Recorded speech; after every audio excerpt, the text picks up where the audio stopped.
Hello viewer, welcome to digital banking. আজকে আমরা জানবো খুবই গুরুত্বপূর্ণ একটা বিষয়, সেটা হচ্ছে যে আপনি সোনালী ওয়ালেটে কীভাবে রেজিস্ট্রেশন করবেন এবং রেজিস্ট্রেশন পরবর্তী কীভাবে আপনি খুবই সহজে আপনার ওয়ালেটটি অ্যাক্টিভ করতে পারবেন। দ্যাটস মিন খুব সহজে রেজিস্ট্রেশন করতে পারবেন এবং খুব সহজে অ্যাক্টিভ করতে পারবেন ঘরে বসে।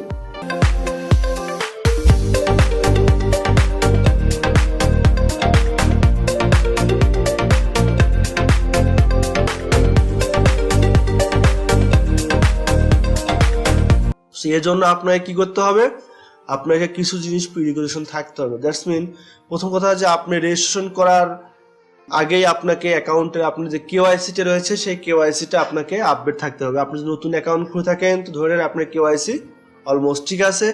আর যদি আপনি পুরাতন অ্যাকাউন্ট হয়ে থাকেন, পুরাতন অ্যাকাউন্ট হোল্ডার হয়ে থাকেন, তো সেক্ষেত্রে আপনাকে কেওয়াইসিটি শাখায় গিয়ে আপডেট করে রাখবেন।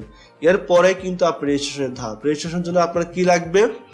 রেজিস্ট্রেশনের জন্য আপনার বেসিক্যালি আপনার অ্যাকাউন্ট নাম, father name, mother name, mobile number বা এ ধরনের যে বেসিক কেওয়াইসি ইনফরমেশনগুলো থাকে সেগুলো লাগবে। সাথে আপনার এনআইডি অথবা স্মার্ট আইডি। মাথায় রাখবেন আপনার অ্যাকাউন্টে যদি এনআইডি থাকে তাহলে আপনি এখানে এনআইডি রেজিস্ট্রেশন করতে পারবেন, আর অ্যাকাউন্টে যদি স্মার্ট আইডি থাকে তাহলে আপনাকে এখানে স্মার্ট আইডি দিয়ে রেজিস্ট্রেশন করতে হবে। দ্যাটস মিন অ্যাকাউন্টে এনআইডি যে অথবা স্মার্ট আইডি এটা সঠিকভাবে থাকতে হবে।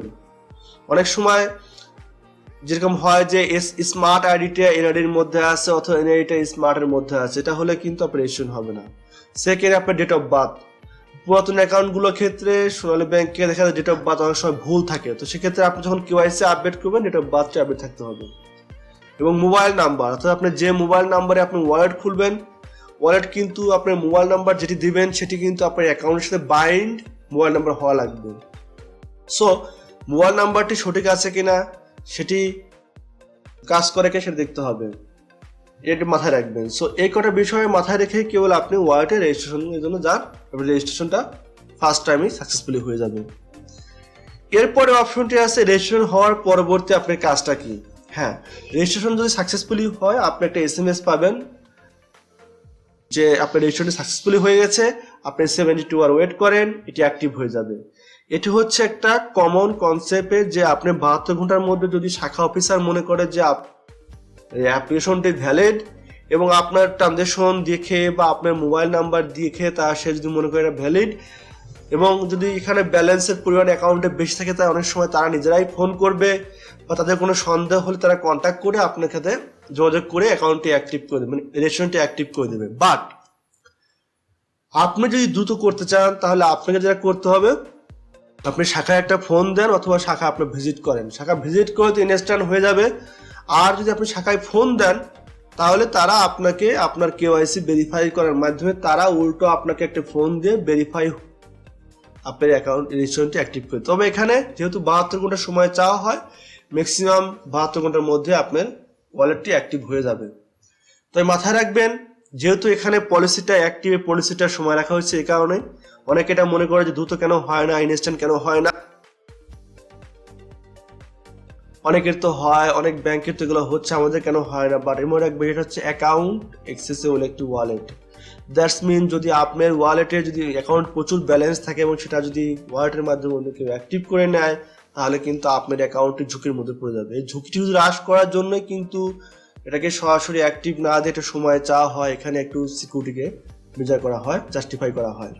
অনেক সময় ফাদারের অ্যাকাউন্ট চাইল্ড বা সান ডটাররা এগুলো অ্যাক্সেস করার জন্য ট্রাই করে, বা ভাইয়ের অ্যাকাউন্ট বোন বা বোনের অ্যাকাউন্ট ভাই অ্যাক্সেস করা, এগুলো করে যাচ্ছে বা করার ট্রাই করে যাচ্ছে, সেগুলো থেকে রিমুভ করার জন্য কিন্তু এই পলিসিটা। তো এখানে আসলে কোঅপারেটিভ করবেন, এখানে নেগেটিভ ভাবার কিছু নেই। এখানে সহযোগিতা করলে শাখা থেকে খুব সহজেই অ্যাকাউন্টগুলো অ্যাক্টিভ করে দেবেন। এবং আপনি যদি এরপরও মনে হয় খুব তাড়াতাড়ি প্রয়োজন, আপনি আপনার ডিটেলস ইনফরমেশন সহ বা যদি আপনি সেভাবে ভালোভাবে কন্ট্যাক্ট করতে পারেন তাহলে কিন্তু আপনার অ্যাকাউন্টটি অ্যাক্টিভ হয়ে যাবে, তবে হাতে সময় 3 দিন রেখেই নেবেন। সো ভিউয়ার, আজকে এই ভিডিওটি এজন্য বললাম, এই বিষয় নিয়ে অনেকের কোয়ারি থাকে, অবজেকশন থাকে, অভিযোগ আছে, বিভিন্ন প্রকার আমাদের সোশ্যাল সাইটগুলোতে কমেন্ট করে থাকেন। আসলে কেন এটা করা হয়েছে তার জন্য এটা করা। আসলে যদি আপনি বিকাশে একটি অ্যাকাউন্ট খোলেন সেটা অ্যাক্টিভ করে দেওয়া একটা জিনিস, কারণ ওখানে কোনো ব্যালেন্স থাকে না, তো আপনি অ্যাকাউন্টটা অ্যাক্টিভ করে দিলে কোনো যা আসে না। কিন্তু কিন্তু আপনি যখন ওয়ালেটের একটা অ্যাকাউন্ট যখন অ্যাক্টিভ করছেন, আপনার অ্যাকাউন্টে কিন্তু ব্যালেন্স আছে। আমার অ্যাকাউন্টে যদি 1 লাখ টাকা থাকে, এটা যদি আপনার সন্তান বা আপনার ছেলে যদি বা আপনার ভাই যদি এটাকে এক্সেস করে নেয় বা টাকা, তখন কিন্তু সে কিন্তু টাকাটা কিন্তু এখান থেকে উইথড্র করতেও পারবে। সো আপনি এখানে কোনো বাউন্ডারি নেই কিন্তু।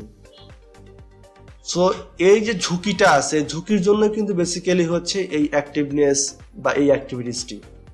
সো আশা করি পুরো ভিডিওটিতে আপনাদের সাথে ভালো ইনফরমেশন শেয়ার করার চেষ্টা করেছি এবং ভালো ইনফরমেশন দেওয়ার চেষ্টা করার ফলে আপনারা নিজেরা ভালো উপকৃত হবেন বলে আমি আশা করি। সো ভিউয়ার, আপনি যদি আমার এই চ্যানেলটিতে নতুন হয়ে থাকেন তাহলে চ্যানেলটি অবশ্যই সাবস্ক্রাইব করবেন, লাইক শেয়ার কমেন্ট করবেন। Thank you.